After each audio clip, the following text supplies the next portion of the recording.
Good morning, and thank you very much for joining us.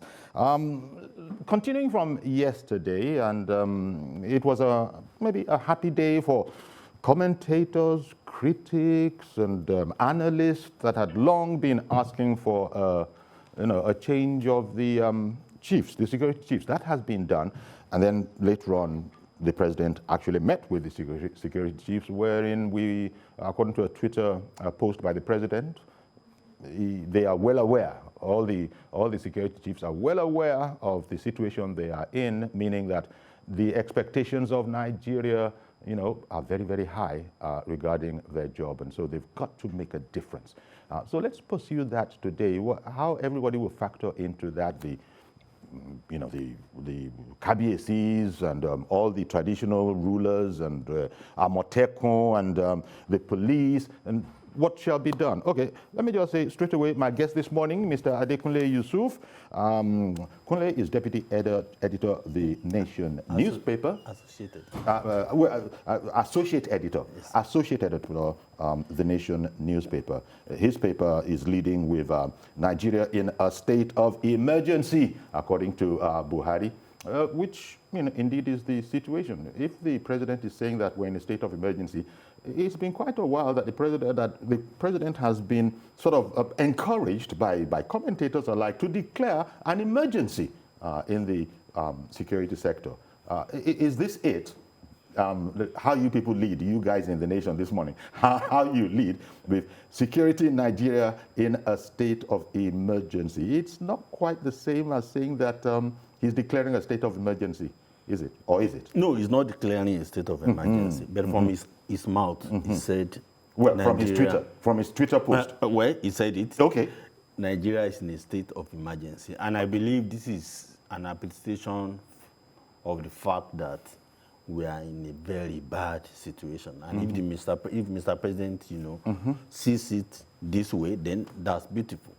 All we want is for him to now come up with necessary actions, which the principal one of which he has probably taken.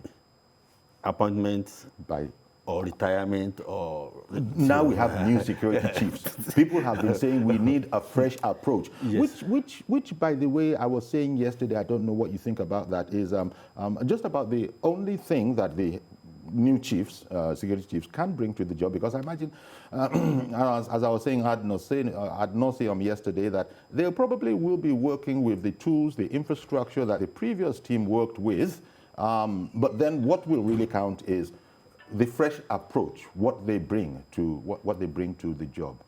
Of course, being one of those who have been literally, on our knees begging the presidency to let's have fresh ideas, new ones in the security sector, where I applaud this initiative. It's late in coming, but it's better late than never. Now, I believe they will bring new ideas. Yes. I will believe each of them will want to make, a name, as we normally say in Nigeria, because we've heard of the competency, himself. Yes. The high competency of these people. And each of them is not new to the Boko Haram, the insurgency, the security crisis we're having. So many of them have played significant roles, even though behind the scenes supporting the previous, So what I expect from them to hit the ground running, that I believe they will do, because each of them want to, they won't want Nigerians to heap the blame of anything on them. They want, people to applaud, their contributions. I believe they will, apart from new ideas, they will bring new impetus. Yeah. They will be able to reinvigorate. Yes, because the president's tweet did admonish them to take care of the welfare of their men. And that has been an issue in terms of morale and whether these people will contribute 110%. Of course, the loyalty, the president has said that as the CNC, as their commander-in-chief, they can take his total backing for granted, all of which is heartwarming. Oh, well, beautiful. But do you know in this, just as I will not pity, I will not, envy some of these new service chiefs, because expectations are very high now. Expectations are very high, but we should also be very, very, you know, we should try to be considerate a bit. It's because now we seem to believe that all these problems of insecurity we now put on the immediate, you know, sacked or retired service chiefs. Believe me, they did their best. They also contributed. But there are a lot of things that, because when I look at the state of public discourse in Nigeria, I'm not really happy. We don't portray ourselves like we are the kind of people we used to be. You know, when we talk about security chiefs, they don't work in isolation. They work with the presidency. So when we blame A, we should be able to talk about B as well. You understand my The president is saying, I'm giving you 100% support, Yes. 100% this, 100% that. Fine, that's easy. Believe me, look at what has happened all over the years. I don't think it should take us this long because of the enormity of crisis we have in the security sector. I don't think we should wait this long. You know, the president himself will need to rejig his style, his approach. Exactly.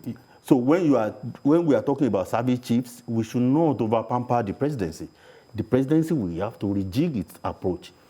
You must supervise people you assign duties to.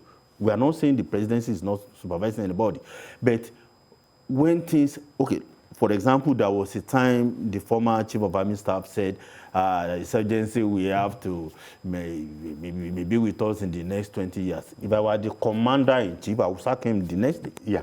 Yeah. Because that will do incalculable damage to the morale of young men and women fighting, in the trenches. You know, it's interesting. It shouldn't come from its mouth. It's interesting you're speaking like this because along you and along with other commentators and analysts, actually from yesterday I've begun to urge temperance. You know, that people should be a bit careful and not be over. They shouldn't static.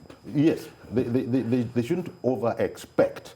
Because there is a limit to what can be done in the circumstances. But you went into the matter of the president, the presidency, and his supervision of these men. You know, maybe it's time worn by now, but we've been speaking about this whole matter about most of us believe in the Nigerian armed forces. And most of us know that they can achieve set objectives. Then the question has been, do you know what objectives have been set for them?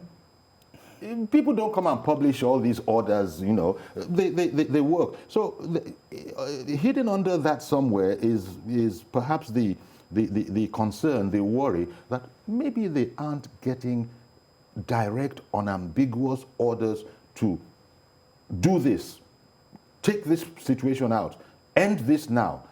But the president's statement yesterday on Twitter is heartwarming because he's now saying it's an emergency. He's saying he's fully behind them. They can take his support for granted. Expectations are very, very high. So all of that would be contradictory if there was an amorphous kind of an order because, you know, the whole matter of Boko Haram, it's complicated by the fact that we don't seem to see them as total, absolute enemies, meaning that they say that there's too much, some of them are our sons and daughters. They are misguided. They've been indoctrinated. And, you know, so now we have the syndrome of repentant Boko Haram. So I don't know how to go, really. What do you think about that? The military people will probably understand this better than us. Believe me, let's be very objective. We have some of the best military, you know, in Africa.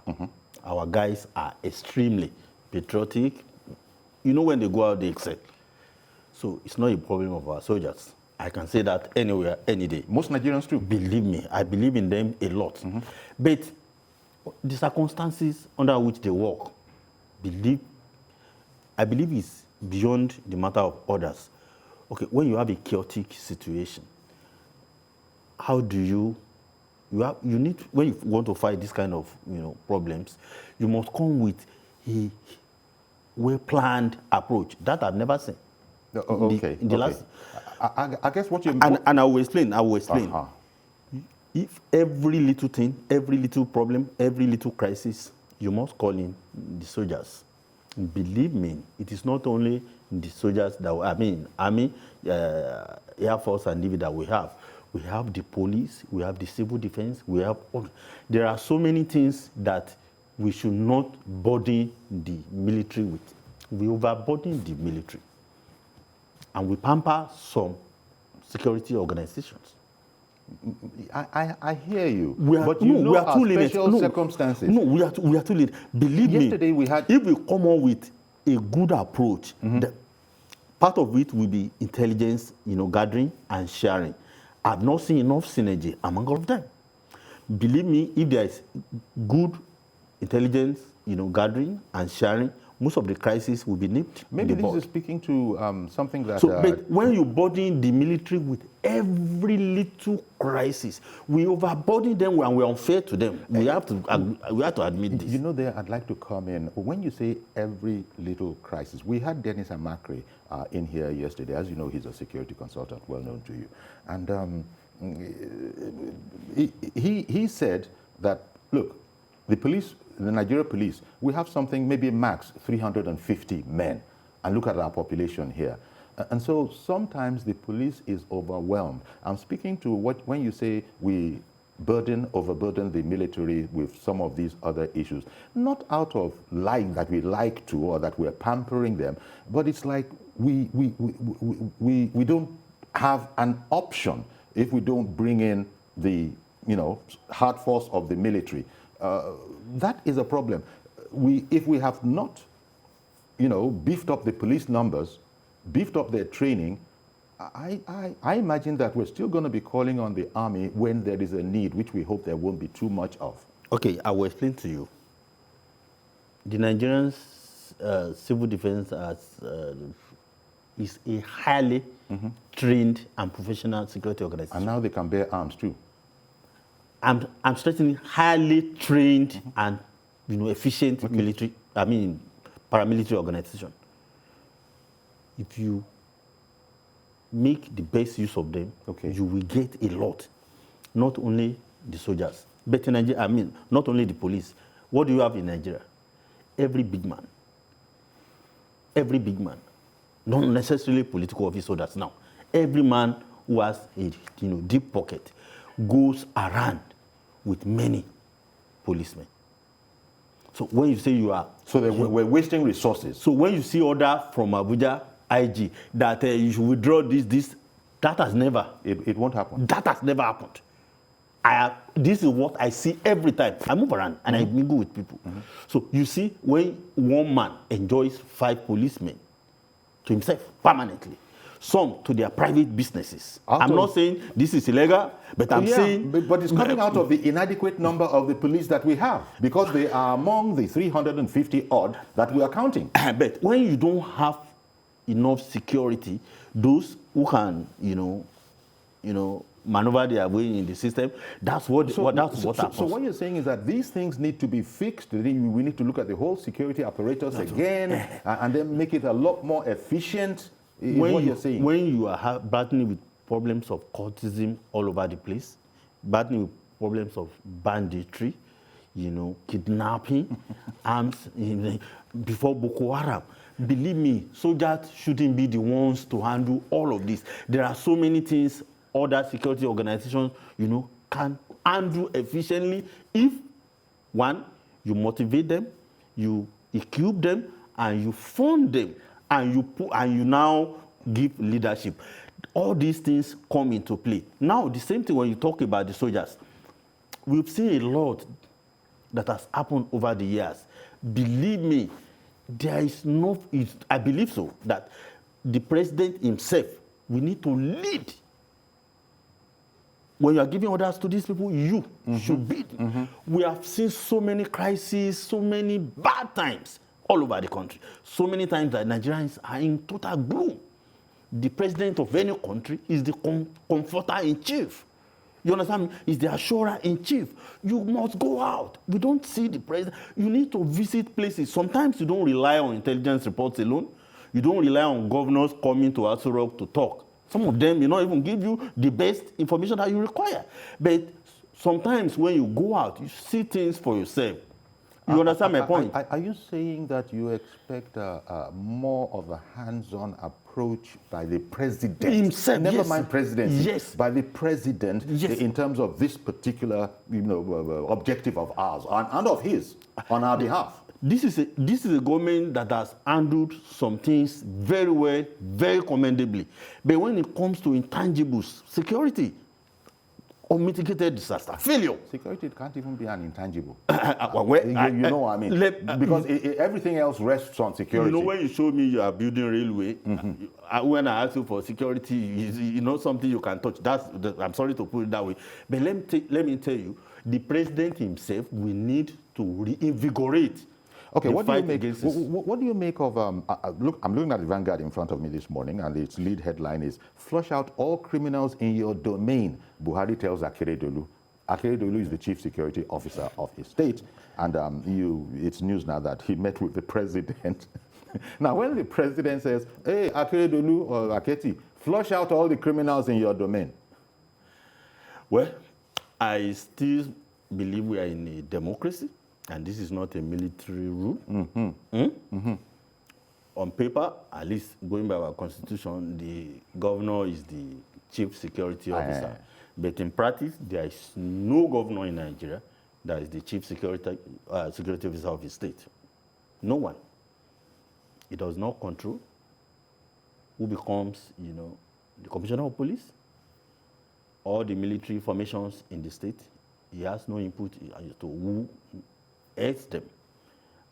Many other paramilitary organizations that are in the state, they are not under the control of the state governors. So that's part of why people are saying, let's have state police. Let's do true federalism.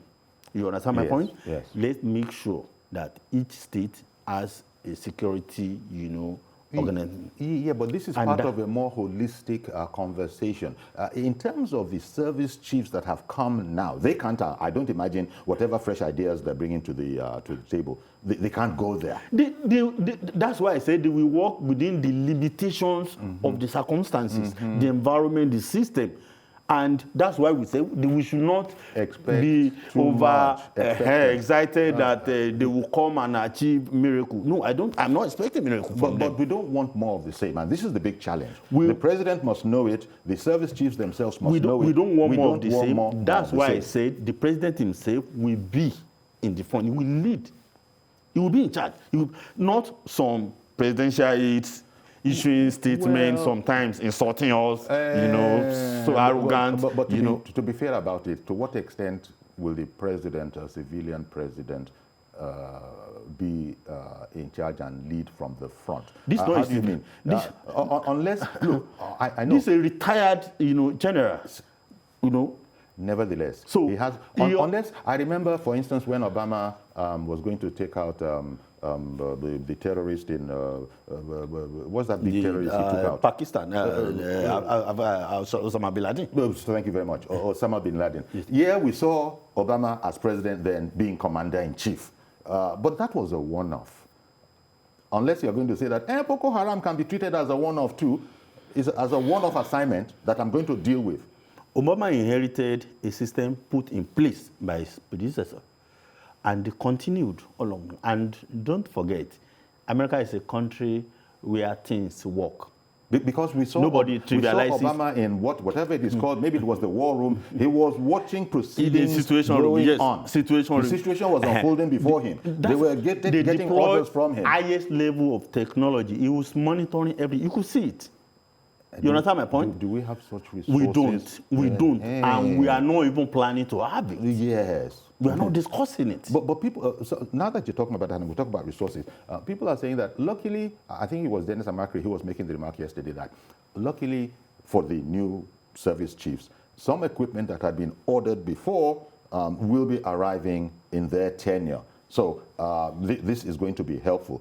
But it doesn't take anything at all away from the statement that you've made already that, look, they will be working with the whole architecture that we have, and it is not as if it is the real sharpest for the moment. Yes. So I understand when you say you don't actually envy these guys their job, because it's apart from the prestige and all of that goes with it, their career probably depends on this, because they came after a whole lot of wailing by Nigerians that we want a change, we want a change. Now we have our fresh legs. Okay. Now we're looking for goals. Okay, let me give you an example so that you know the circumstances some of these people were working. When we had the answers, when government wants to achieve something, they go and do it. This same government, what did they do? They went as far as investigating, coming up with account number, with everything. They traced everything. Yes. Why can't you, why can't you deploy the same decisiveness into the war against insurgency? Because that is a more complex. That is a more complex, it is delicate operation. I will come to it. I have not seen much of the work about, because you cannot win an insurgency war without doing, achieving anything about the funding. You should be able to cut off. You should be able to locate and cut off sources of funding. A situation whereby insurgents are carrying more sophisticated, arms, more than our own, military men and women. That's not what we can ever win. These are situations that are going to need to be addressed. So the other day, what's the country, Dubai, or what, why it was able to, capture some. How many of such people have we captured on our own? We say we are doing cashless economy. We are having BVN. You are having it. How do these people, easily operate with unlimited funds at their disposal? We should be able to achieve a lot in this. It's not only by just carrying guns and going and bomb them. No, unless you want this matter to continue for life. But if you want to win it, there are a lot of things you must address. We've not.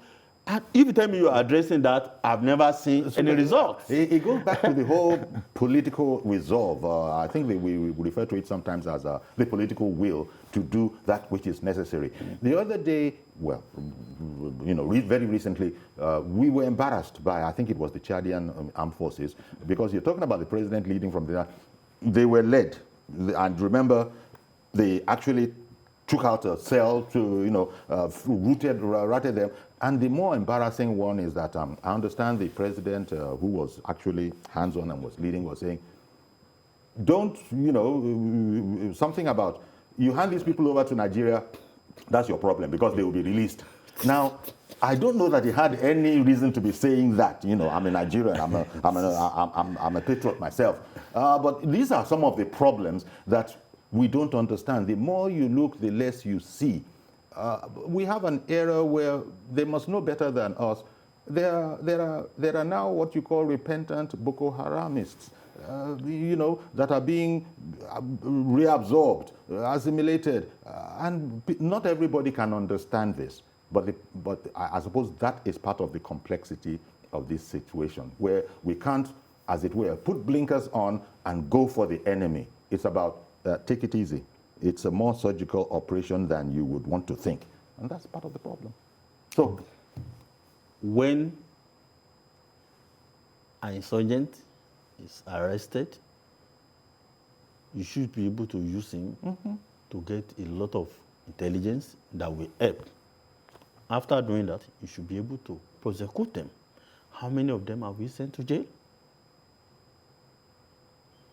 How many of them are we sent to jail? When Farouk was this young man, from Nigeria, flew to US the other time, and they say he wanted to detonate a bomb, Murtala, but what? Oh yeah, the underpants bomber.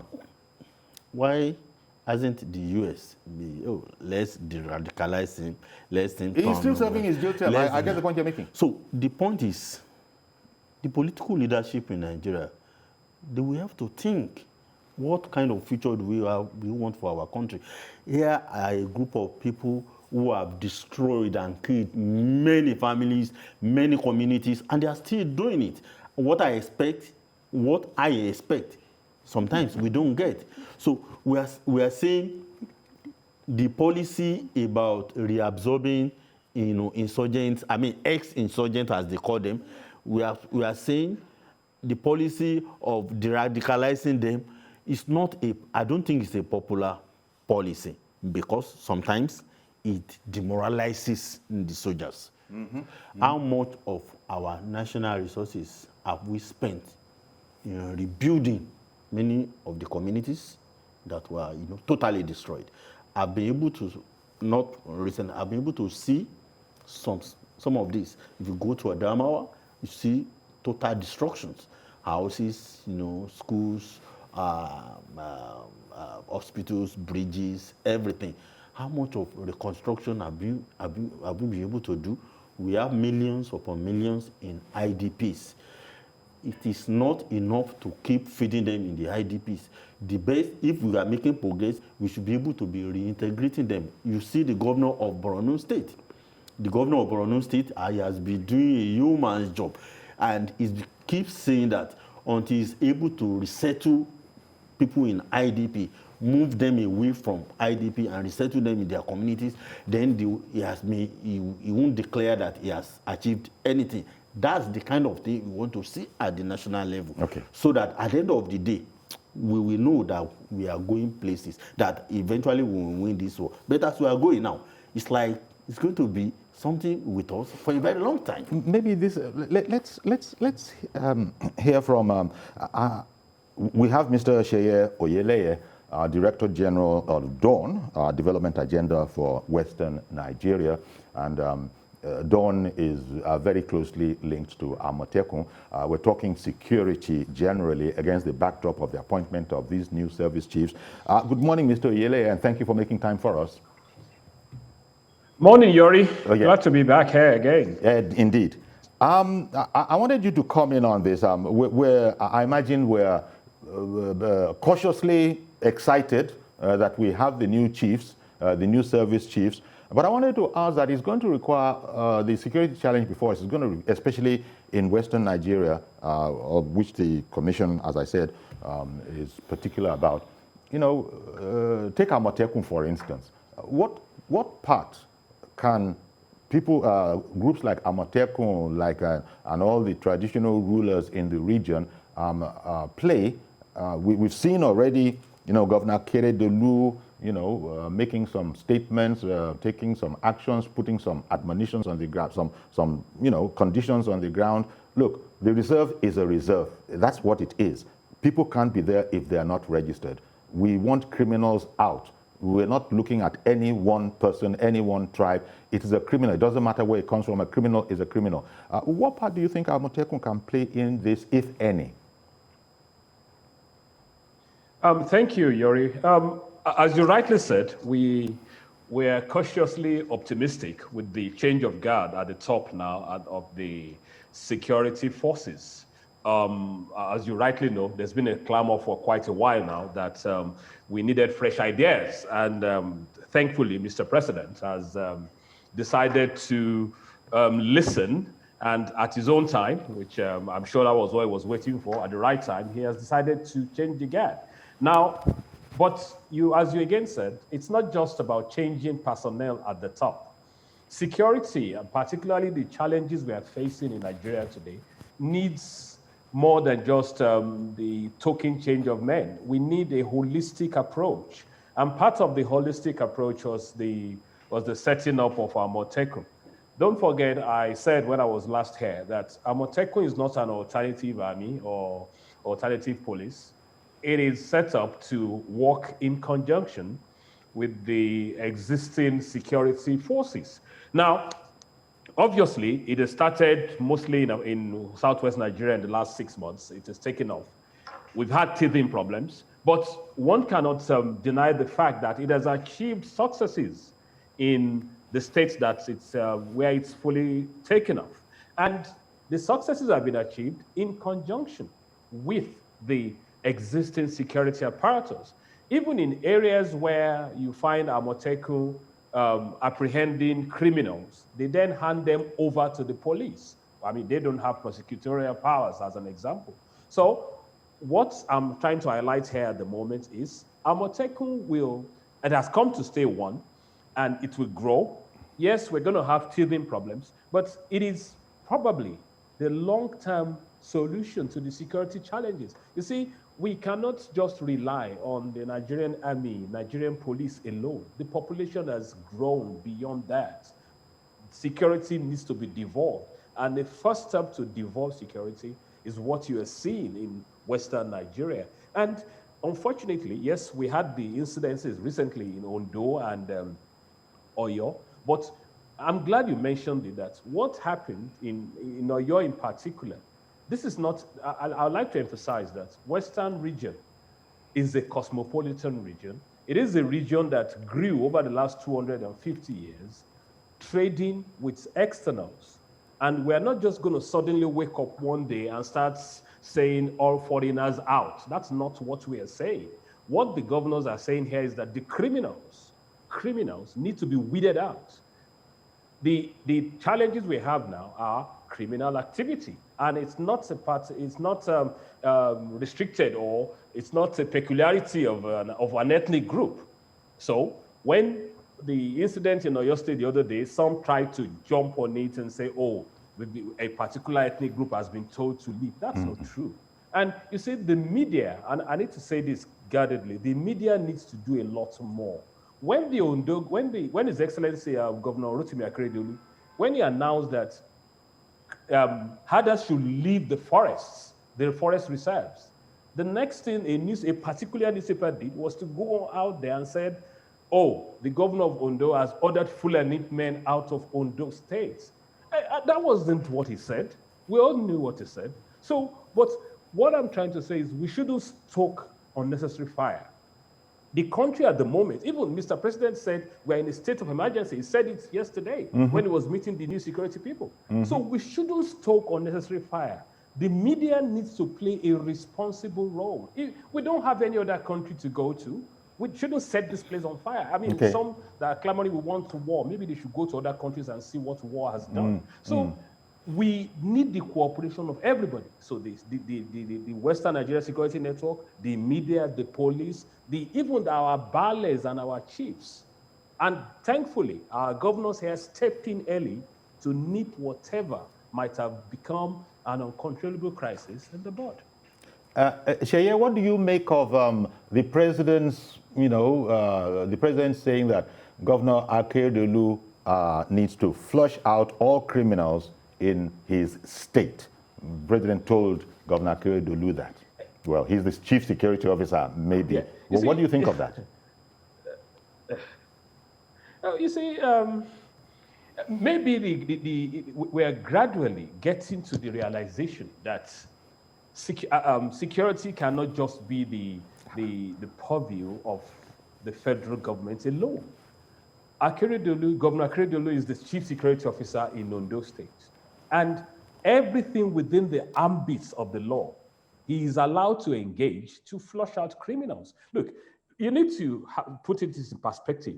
If a governor, as an example, wants foreign investors in his state, in his or her state, and you then have criminality thriving, obviously, the investor will not come. The investor is not going to put the blame on the Mr. President. He's going to say, oh, that state is insecure. I can't take my investment there. So when Mr. President was speaking to Governor Akeredolu yesterday and said, flush them out, he's basically telling them that take charge of security in your state within the ambits of the law. And that is what he's doing. It's as simple as that. And you see, the day we start politicizing the matter of security, then we've lost our country. Security should be totally separated from politics or ethnicity or tribalism or whatever. Let us just look at it that when things are being done, they are trying to combat criminalities. It's as simple as that. Now, no hidden agenda, no trying to create a separate republic. So I'm glad that Mr. President has said this. Mr. Governor will then go back and say, I've spoken to the president, and I'm going to do everything within the ambits of the law to flush out criminals from my environment. How optimistic are you, Sheye? Because you were at the meeting that was held, I believe that was Monday, and where... No, I wasn't at the meeting. Oh, okay, but you monitored, no doubt, yeah. And you monitored it closely. And I was going to make the point that there seemed to be, I wanted to ask what your take on it was. There was applause when things that were nice were said, things like, it's not about any one people, it's about criminals, it's not Meyatiala, it's not Fulani, it's not Odudua, it's about criminals wherever they come from. And there was, applause, even though someone has said that he didn't expect applause at a serious meeting like that. But what do you make of it in terms of the readiness of all parties concerned to come on board for this common purpose and actually act in a way that will rid us of it once and for all? How optimistic are you that we are at that stage? You see, that's a very important question. We need to see sincerity being demonstrated on every side. You see, when I would like to use the example of Igogon, or what happened in Igogon. The challenges there had been going on for a few years, and the people there, they identified the culprits, and several times they reported to the security forces, particularly the police. I'll tell you that a few times the leadership in that community came to my office to make formal reports, and we got the police involved. It got to a stage where obviously they felt hopeless, nothing was being done, and that was what gave rise to the likes of Mr. Sunday Adeyemo, who felt, well, if the state is not protecting these people, maybe I should do something. And he went there. The challenge for us is to now ensure that the actions of Mr. Sunday Adeyemo is not the norm, but just an aberration. And it can only be an aberration when there's sincerity on the part of the security forces, of the host community, of Miyetti Allah, as an example in that area. The essential part is once there's sincerity and they're committed to what they've signed up to. Because, I mean, the issue, and we shouldn't run away from this, the challenges is farmers, herders. Some are into those who are herding their cattle to come and destroy my farm. Mm-hmm. The farmer too will say, hang on, you cannot keep doing this. Let us find a better way of doing your own cattle business when I'm doing my own agricultural business. If you look at the countries that are into beef export and dairy products, I'm not sure they send their cattle to be grazing around the whole country, in their country. What we need to do is let us have a proper solution. Is it that we're going to now agree that ranching is the way forward? Mm-hmm. Because it's not just a matter of sitting at a table and agreeing. There has to be long-term solutions. Indeed. How do we identify those who are into this cattle business? How do we then try to start steering them towards the idea of free-range cattle, which is ranching, that the world has moved away from just sending your cattle 400, 500 miles down to destroy my farms. And also, on the flip side, you also have to understand at times that those who are bringing down their cattle, it's also a matter of the desertification going on over there. So they need to feed this cattle, but in feeding your cattle, don't destroy my farm. Exactly. How do we do this? That's why I said so how do we do that? Okay, my own idea, one moment, we have recommended is. Excellent. Yeah. One moment, Sheye. Let me bring on Mazi Okoro, who has called in from Arochukwu. Good morning, Mazi. Good morning, sir. Good morning, our guest. Indeed. Honestly speaking, sir, the PMD marching order to the state is that this is where we need what we call that community policing Nigerians have been hammering for. If we have the community policing on the ground now, this is not the time that the governor has been giving order to them. Use the community policing, go inside. Now, Sayori, what the government should have to know is that for we to reduce all these prices, let us look for how to create employment too. Because if you check around, statistics are facing that because of unemployment, these are the major targets and engagement and skills. If you can get into it, and community concern, anywhere you find yourself, please. Make them say they pay 100 naira, 500 naira, or 500 naira as use to help these community boys to do the work. Let them pay. But in Nigeria today, everybody will say that I don't have money. But when it comes now, but you have money to go and start running from A to Z, which is not option, and this is not easy. So what the government should do, I think the local government, this is why we need the local government authorities and the councillors. Let them come, even the National Assembly members, what are they doing? Okay. They have their constitution, can't every money and inject into the system so that this thing will work well, so that we take care of our environment. Yeah. Because instead of waiting for federal police, federal army, federal deputies, let us make use of our community now or never. Thank you very much. a blessed day in Lagos. Thank you, Mazi. Now, Kule, you had said we need a holistic approach, and this is very, very much what Sheye is also echoing, but two things in there. One, you spoke of the limitations of all the governors, of which Akeredolu is not an exception, in terms of being able to deploy actual force. But at the same time, the president is speaking directly to him and telling him in clear language that he needs to flush out all those criminals. So this is where Sheye has spoken about the argument for state police in addition to Amotekun. Add that a bit. Well, we need state police. And until the day we are able to achieve... One second, before you can... Let me take Aminu, who has just come in from Adamawa State. Good morning, Mr. Aminu. Well, good morning, Mr. Yori. How are you? Very well, thank you. Yeah. We have some fundamental problems in Nigeria that need to be addressed and critically addressed, not in the matter of emotions and sentiments. So we can't address the insecurity with sentiments and emotions. We only address it with total commitment as Nigerians. As the gentleman in the studio has said, we have no other country than Nigeria. And when people are talking about herdsmen, I am a herder, a cattle owner, and I live by that. And so many of my relations, friends, associates live in that business, and that's what they do for a living. We don't kill anybody. We are not criminals. Yes. And we can never... But Mr. Aminu, the paradox, Mr. Aminu, the paradox of some herdsmen, you are a cattle owner, as you said, you're in the business, and many other law-abiding people are. But the phenomenon of cattle herders with AK-47s, what, do you have a comment on that? I come again.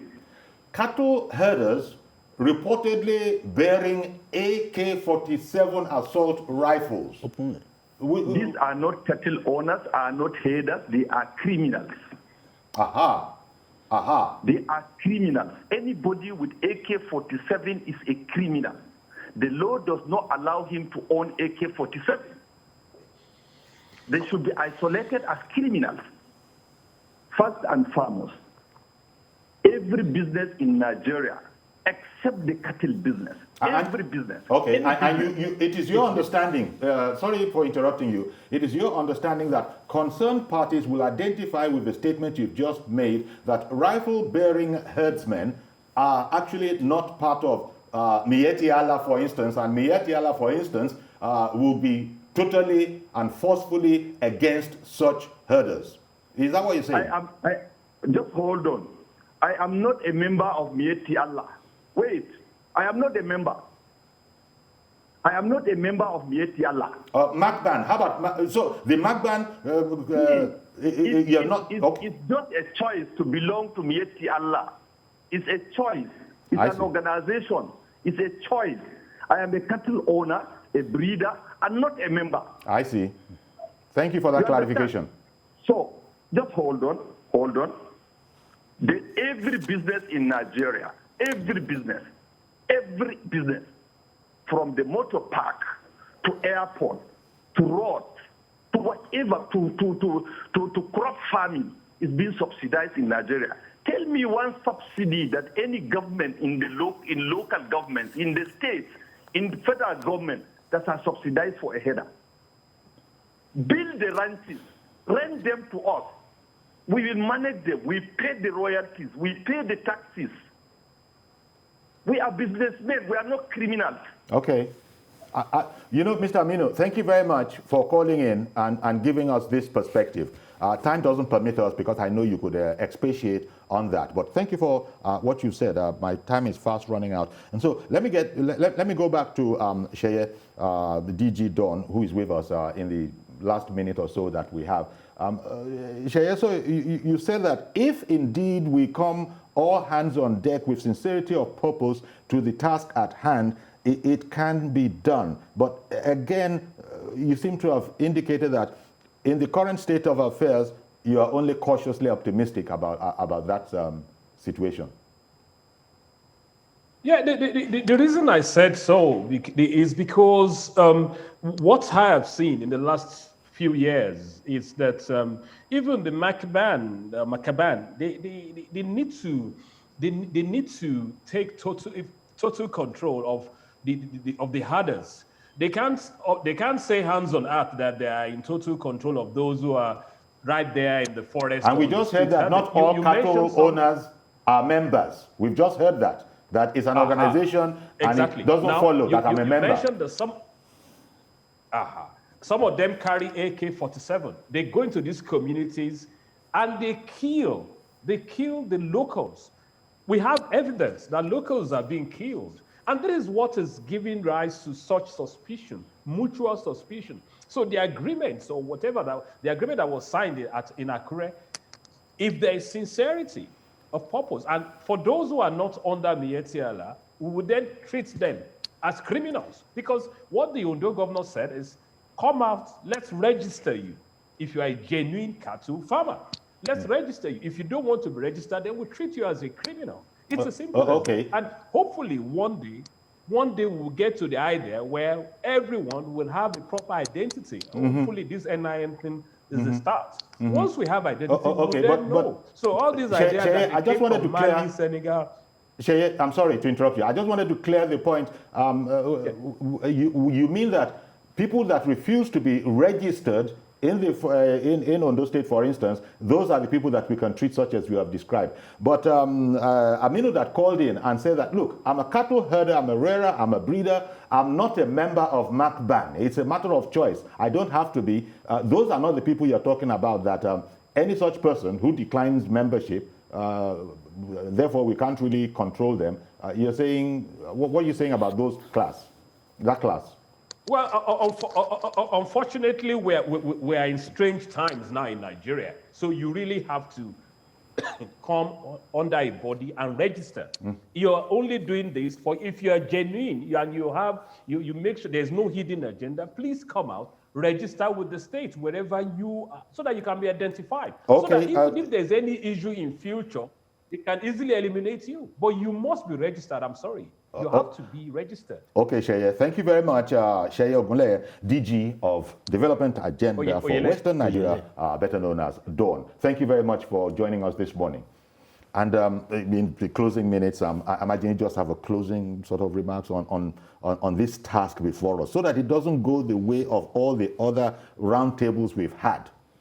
Well, I just appeal to the political leadership in Nigeria.